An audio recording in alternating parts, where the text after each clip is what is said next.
How did we get where we are in terms of homelessness? In general, I would say it's housing starts are down. That's a leftover from the recession. And median income is down. And median rent is up. And that is a tsunami condition.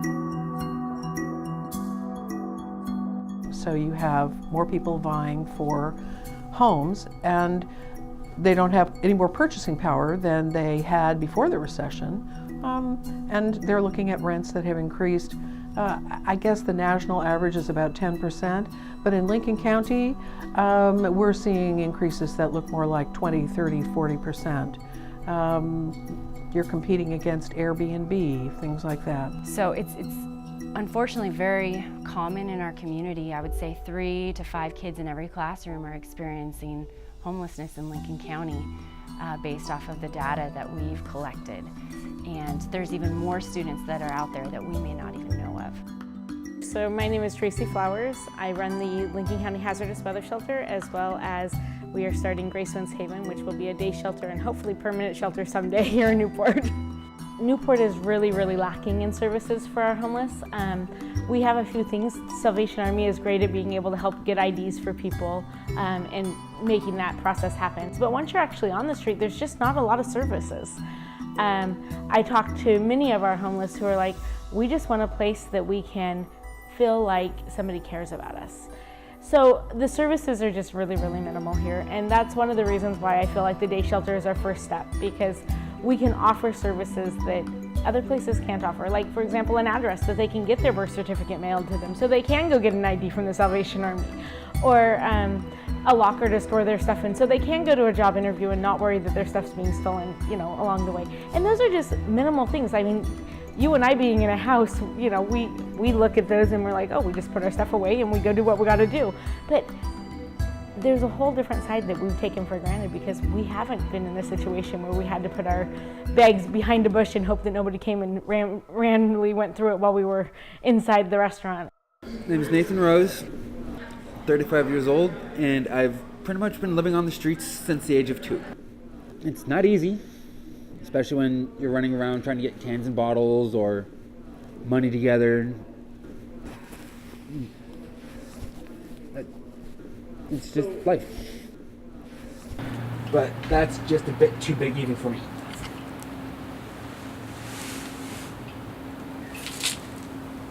I might not even grab the cheese. When it rains, it's cold, especially when the wind's blowing and temperatures drop. There's a lot of us out here that are not going to make it. If it drops below 0, and a lot of them are alcoholics and they sleep heavy, and we all know what the results of that's going to be. You're freezing your sleep. The rain is horrible here. If I'm walking in and it starts raining or I'm walking in the rain, I usually go to, like I said, the library and get warm, or I sit in the bus stop down there till it stops raining, if it ever stops raining. Or, I find somewhere that, covered. But after my clothes are all wet and everything, it's miserable. It's miserable. Yeah, so it's actually a huge challenge, and it's a challenge for numerous things. For one, 50 degrees you can catch hypothermia. Well, we've had 45-degree days for weeks now. So people are already chilled to the bones, and then if you get wet, you're really messed up, and you don't have a place to dry out your stuff. You become not only cold and wet and soggy and hypothermic, but then things set in like pneumonias and bronchitises, and which makes us have more ER visits. Or you become desperate and you do something stupid and end up in jail just so you get the 3 hots and a cot. So Samaritan House is a family transitional housing facility. So we have 10 apartments in our program here, and each family can stay for up to 10 months. So the turnover is pretty slow. However, the investment that we're making in an individual family is really significant. Instead of being a mile wide and an inch deep, we're a mile deep and an inch wide, because we can slowly address, by daily habit and change some of the things that have been leading to experiences of homelessness for these families.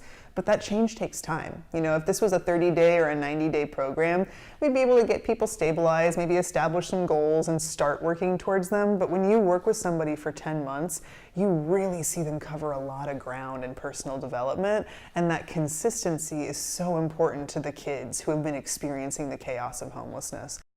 I think a lot of homelessness is rooted in poverty.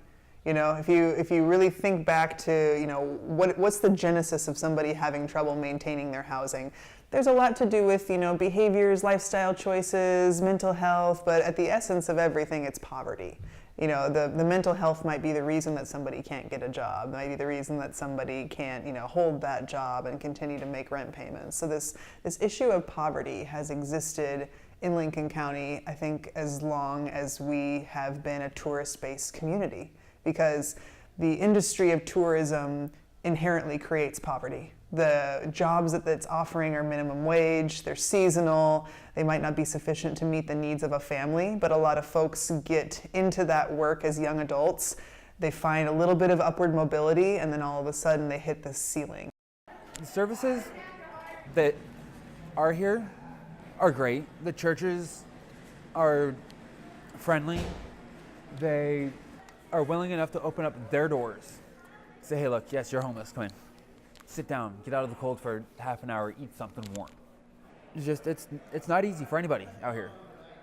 A lot of us make it look easy because we always have a smile on our face, we don't let things get us down, like me. But 9 times out of 10, I'm depressed. But I keep a smile on my face because even if I'm depressed, by me smiling at someone else and getting them to smile, at least I brighten their day.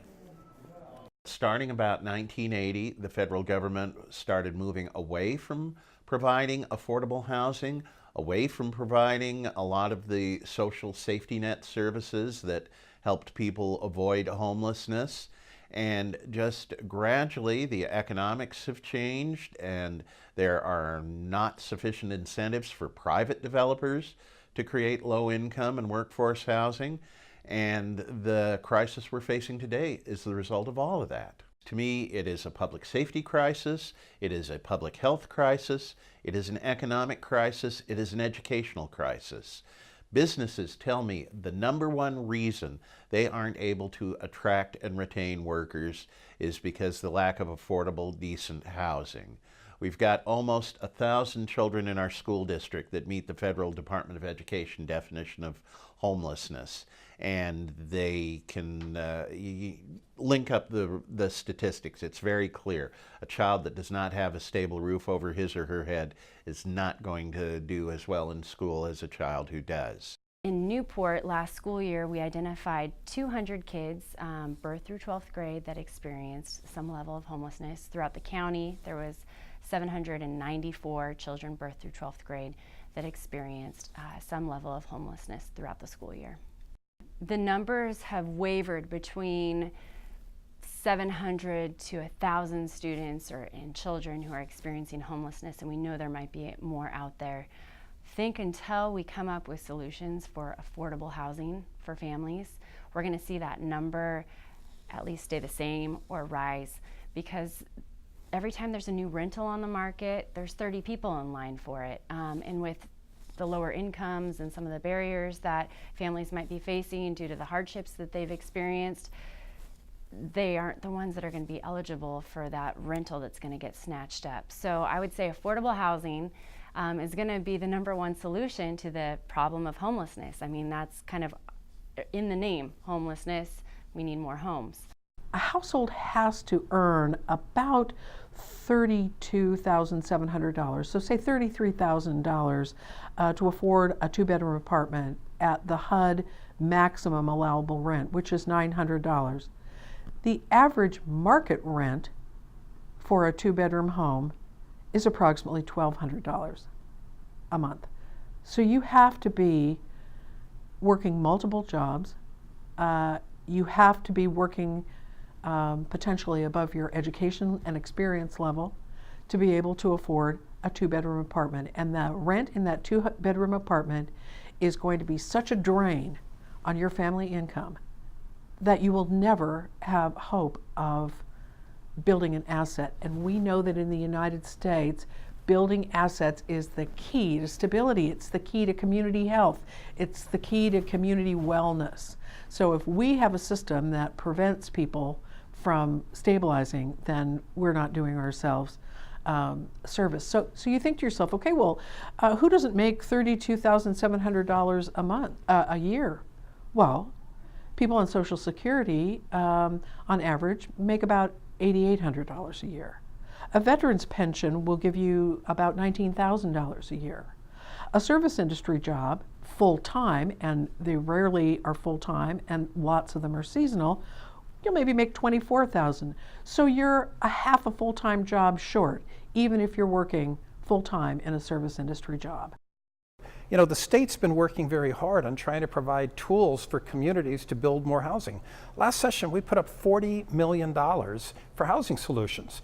The problem in my eyes is that too often that money is not available to small communities or to small projects. It means that, that smaller counties don't have the resources, that is the people. We need to write grants to get the dollars that the state is committing. And builders, very often we've got small contractors and they don't have the resources to apply for the money that's available to provide them with some incentives to prepare workforce housing. So that money is too often going to big projects, big communities, big developments that are going to put up 100 units instead of small communities, small counties, and small projects like building a duplex or a fourplex. There's a lot of us out here that have low income. We can't get into housing because either there's not enough housing space or we don't meet the qualifications. And that's the reason why I've been out here for so long. I've applied for the Section 8, and I've applied for the low housing, and I've applied for the disability also. And it's just been giving me a lot of resistance. So surviving out here is getting tougher and tougher every day. The goal for Grace Winds Haven is kind of a 3-step process, and we'd like to start with a day shelter where people will be able to come during the day and be able to heat something up if they have, because people have food stamps but they don't have a place to cook it. So, you know, we'll have microwave, toaster oven type things like that. They'll also have a chance to use our building as an address. They'll have lockers to store their stuff in. As well as people in the community have offered to step up and teach job skills and teach different trainings, so they'll be able to work on some goals to move forward in life. We need that here in Newport. We need a place where people can go and feel secure, and that will give them some sort of clean and good guidance. That's all they need is guidance. There's no guidance out here. You know, there's nowhere where they can go and talk to a counselor, or if they're having problems with their addiction. There's times that, you know, even I get riled up with my addiction. It's always good to go find a friend, have somebody to talk to, so you don't go out there and use. It's a crutch, but it's better than going out there and using, tearing your body up, possibly going to jail for something you've done stupid.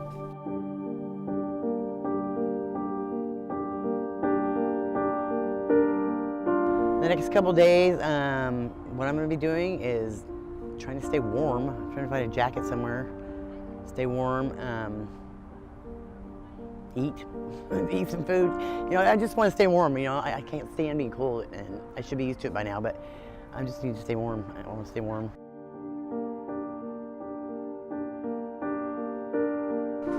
Money isn't everything. It doesn't make the world go round, like a lot of people believe. What makes the world go round is the kindness in this person's heart. Tonight, I'll be at my mom and dad's. So, like I said, I'm one of the lucky ones. Now, tomorrow night, it may not be that. It may be a different scenario.